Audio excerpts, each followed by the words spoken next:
social license or an understanding of why Australia has public universities across the wider community is absolutely pivotally important at the moment. We're probably at a bit of a tipping point in terms of the debate around why do we have public universities? What is their role? What is the balance between further education, higher education? How does this all fit together, both in terms of school leavers, but across a lifetime of work?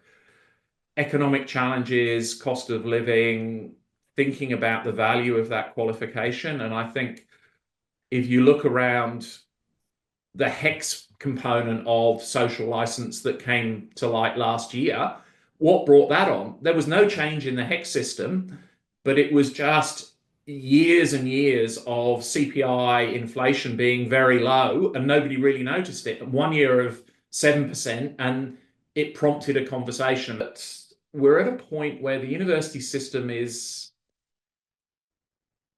in need of a little bit of a rethink as to where we go. We've got a system that was largely set up with Dawkins where 12, 13% of school leavers went to university, to a system that sort of morphed and evolved and creaked and strained its way to 50% of participation. We've been our own worst echo chamber at times. And I think so many compartments of society have become their own worst echo chambers that we need to find a way of going out and engaging with those communities who perhaps wouldn't normally be in the debate, wouldn't normally be thinking about what goes into the mix of a university, what actually happens there. And we do need to break those silos down. And new industry, globalization, old industries fading away, new industries coming up, and you've either felt left out, left behind. And you certainly absolutely saw that with Brexit. And I think you've seen the same with so many elections subsequently. And I think in many ways, the election of Trump in the US is a macro manifestation of the same phenomenon. I think that goes beyond social license into sort of the deep politics of social contract, which is what are we prepared to pay for to have the kind of society that we need, and where do universities fit in that? If I look at education, what's the role of education? How much are we there to provide the workforce for tomorrow? And how much are we to provide a thinking education to provide the workforce for the next 10, 20, 30 years? I don't know what the exact answer is to that, but we have to recognise most of the Australian public see our primary responsibility as a sector is to educate Australians. Now, that is not meant to be a parochial or xenophobic reaction. It is the reality of when you go out there. So we need to reflect that in what we do, how we articulate what we do, and how we talk about what we do, and how we go through thinking about what kind of education do we give. And also, how do we talk about it in terms of the leadership of the sector? Because again, from the time rankings came in the early 2000s, all too often, the first words that have come out from a vice chancellor's mouth are not about the education mission. They are about how fantastic our research is. Now, that's clearly the flip side of the university coin, but I actually think we need to turn that on its head and say, isn't it fantastic that we are educating the next generation of teachers, doctors, nurses, engineers, town planners? That's so much. And if you look at the cumulative impact of what the university sector does, that's what we have to be able to do. So I think there is a big conversation around social license and education. Social license and research is more challenging because we have to be very, very clear in going into this debate, and I will defend this for as long as I have a university leadership role. Our role in research is to put up paradigms that challenge, that threaten, that seek to, by their very definition of research, undermine accepted paradigms, the norm, what we understand as the meaning and the reason. And that will make people uncomfortable, and that will be seen at times to challenge our social license. If we give in on that, we might as well stop being universities. we need to start using language that translates beyond the walls of the university and language that isn't confined to the language of our academic tribal discipline. The next bit in this is one that's a bit more controversial, Tim. And that's, I think, we've got to be in conveying our research and particularly talking to politicians and policymakers much more of the honest broker rather than the issues advocate. And what I mean by being an honest broker is you go and talk with those who are thinking about policy and put your work in the context of the entire body of knowledge, acknowledge the strengths, but at the same time, acknowledge the gaps and give politicians and policymakers an understanding of what you are saying, as opposed to either the researcher who does the research with no interest in where that translates to policy. That's fine. And it's certainly probably, if you're working in string theory or theoretical physics, it's probably the only paradigm you have. But I think if we persist in being seen as simply issues advocates rather than honest brokers, we are never going to get over that sense that we are not thinking about our social license around our research, particularly when it comes to research that impinges on social policy or law. At times, I think we forget that the process by which law and policy is made is very different from the paradigm by which we think about academic research. And if we don't understand that, then we've got a problem. And I think we've got a problem at times at the moment because of some of this. All the time, policymakers are trying to juggle and manipulate multiple points of view. We cannot simply have evidence-led law because it would not make sense from so many other pieces. And if you go back again to political philosophy, you're thinking about law is there to do many things, and it's trying to balance out as many possible liberties as possible to get the optimal answer. And the evidence might not give you all the answers. So I think there's a lot in that we need to be really getting better as a sector about thinking about doing. But that has to be within the context of my opening statement, Tim. If we give up on this sense that that research may well be profoundly challenging, we're lost.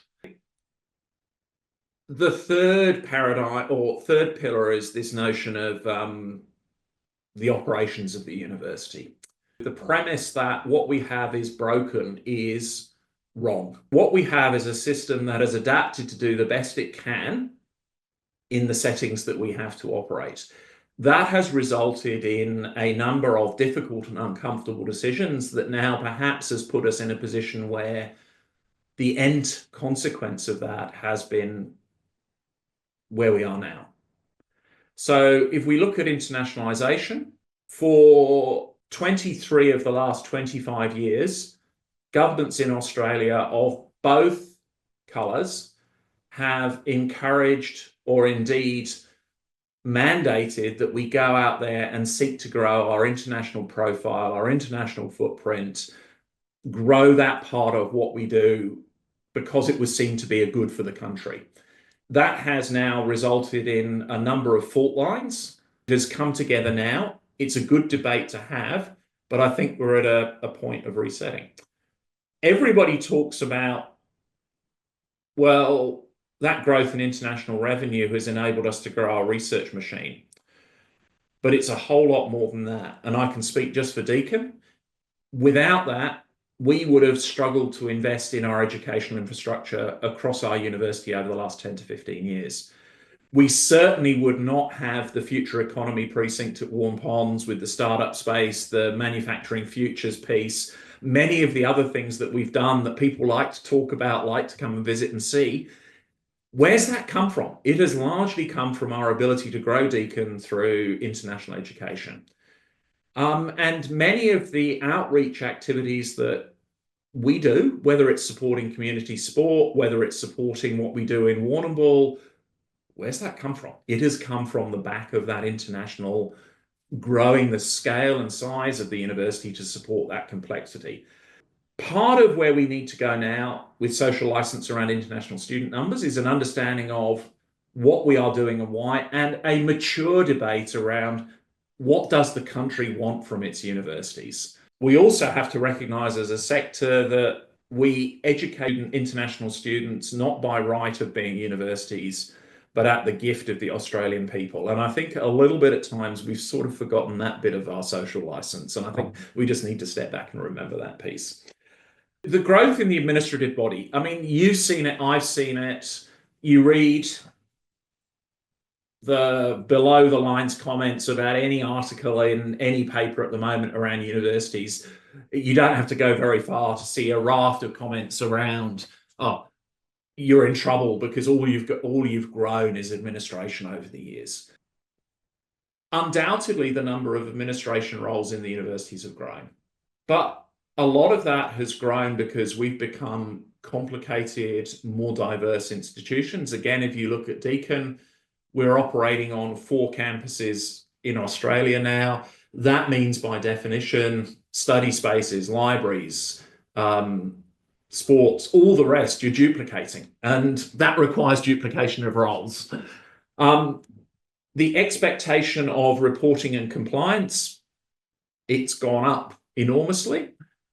Other areas, so cybersecurity. If you talked to me a decade ago, or maybe 15 years ago for certain, I'm not sure in most universities you'd actually find many, if any, people who actually had a title or something to do formally. Yeah, there'd be people in the IT system who'd be looking at network security, but it would be a tiny number compared to spending, for Deakin, tens of millions a year on defending our institution from hundreds of thousands, if not millions, of potential attacks or real attacks every single week. We've got to be more sure-footed in explaining what these roles are doing.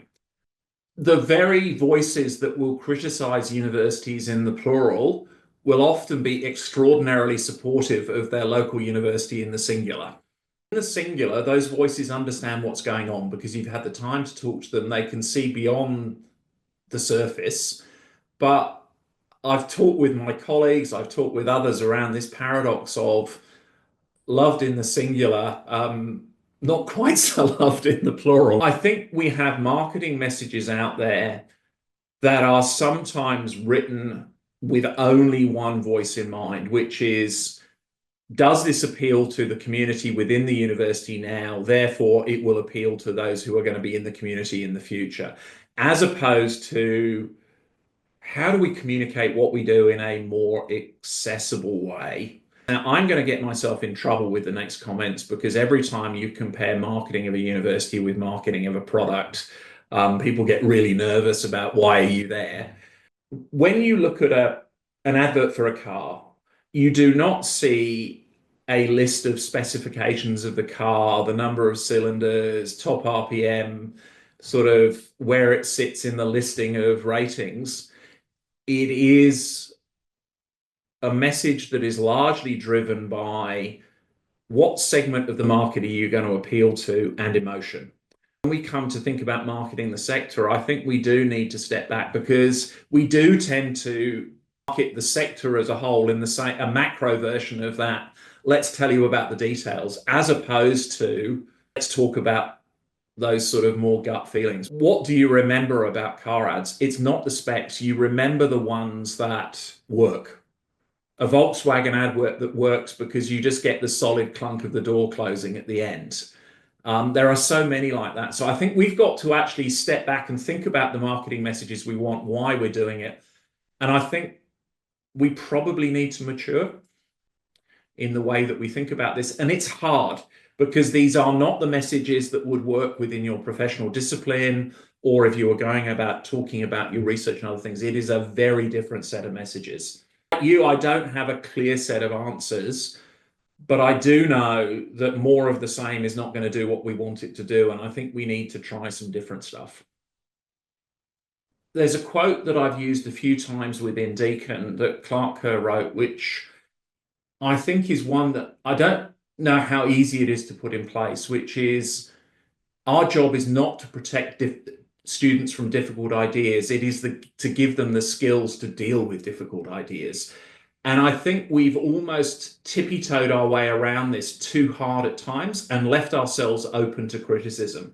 One of the big challenges that we now face is social media and algorithm-driven responses to all of this. Because if I look back at the big debates when I was at university in the UK in the early 1980s, yeah, at times they got pretty robust. We were dealing with Greenham Common cruise missile, nuclear loaded cruise missiles coming to the UK for the first time, the miners' strike, massive shutdowns of old industry. There was huge debate around that.